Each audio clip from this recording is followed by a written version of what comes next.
Today we're talking about Atomfall.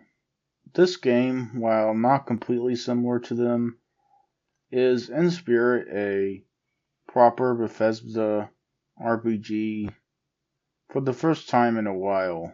There are meaningful choices, it's less hand-holdy, and has a lot of player freedom. It has many of the things Bethesda fans have been asking for, yet it's probably destined to only gain the notoriety of a cult classic for two reasons. The first thing is technical issues. I hate to bring up something so negative early in a review for a pretty good game, but it's not very polished. The biggest thing was that there was a bug that made the audio go silent until you restarted the game, but I'm pretty sure that one got fixed. It didn't happen for me in my last two sessions. Other than that, the AI is ambitious, but kind of bad and can be unfair during stealth. The wire textures flickered a bit occasionally, and there were other smaller things that came up. The second thing is that, as I said, it is like a Bethesda RPG,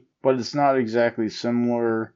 It's not a one-to-one replication, and that will probably throw a lot of people off. Let's go ahead and start analyzing it, starting with the gameplay. But before we get into the rest of the video, if you like action horror, check this out. The demo for What Happens After Midnight, my action survival horror FPS, is available for free right now. You're sent to investigate the town of Night Vale and quickly discover interdimensional forces are invading our world. Hop between worlds, meet strange characters, and survive cosmic horrors once you find out what happens after midnight. Let's start with the combat. It's mediocre. The shooting's not great. The melee's not great. It's all kind of there just to provide some action, which it does accomplish. However, I do see that this could turn people off, because the quality bar for combat in RPGs is much higher than it used to be. As I said, the stealth is kind of bad. Enemies see you way too easily.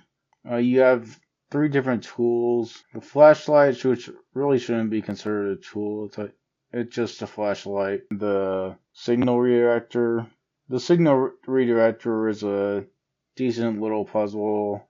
There's also the metal detector spots, which are sort of a puzzle and provide you with resources. That being said, there's so many friggin' metal detector stashes that I just ended up starting to ignore them. I saw a lot of people complaining about the inventory, but I actually feel kind of the opposite on that.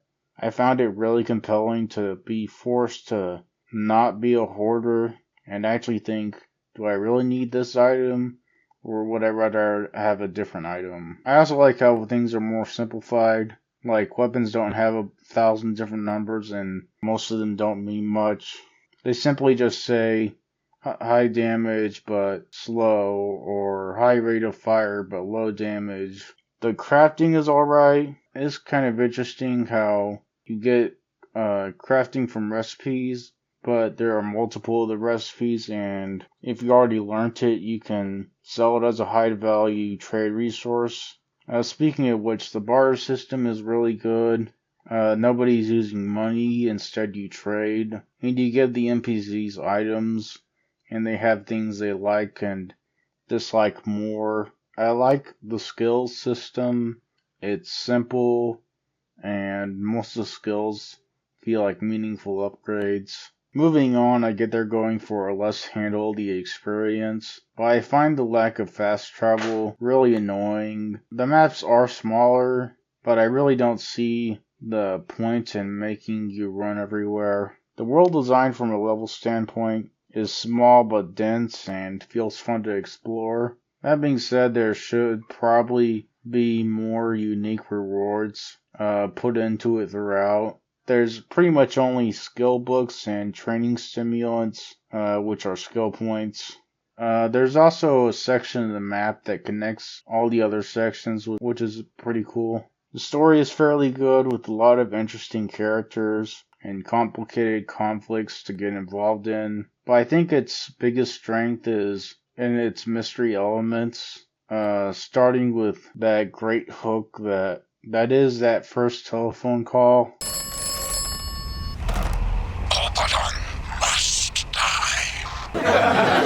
Who is this? Now, I will say, as the story goes on, the mystery does lose a lot of its steam, and the ending's kind of disappointing. Two of my biggest questions were never resolved. I looked them up to be sure, but I can't understress how good it starts. You're really into it, and like you'll hear a particular name or place and get really excited. It just would have been nice if that momentum lasted the whole way through. Even more interesting than the story is how it's laid out, where it pretty much dumps you into the open world, and you can complete a very large portion of the quest in any order. You will sometimes need to find a character and get a key to get into somewhere, but a lot more of the time you find a key way early and find out where it goes later. It's a giant spider web of interconnectivity that really makes the player experience feel very free.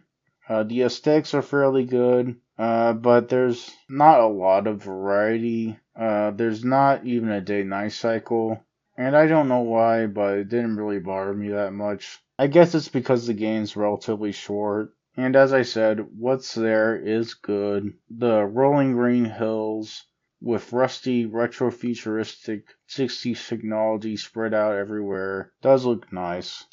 Considering the game is short for an open world game and that standard AA price is usually between $30 and $50, $60 will probably be too much for the average consumer.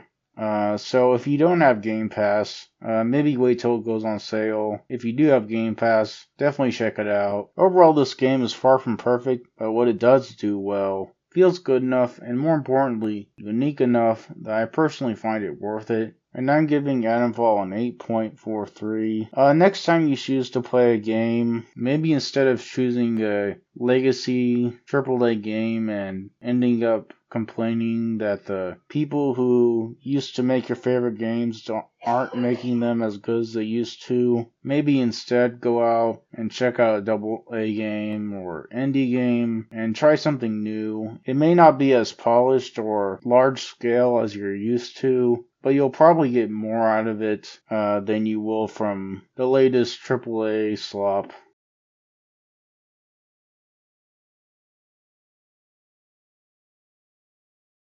Thank you to anyone who likes, comments, or subscribes. That's it.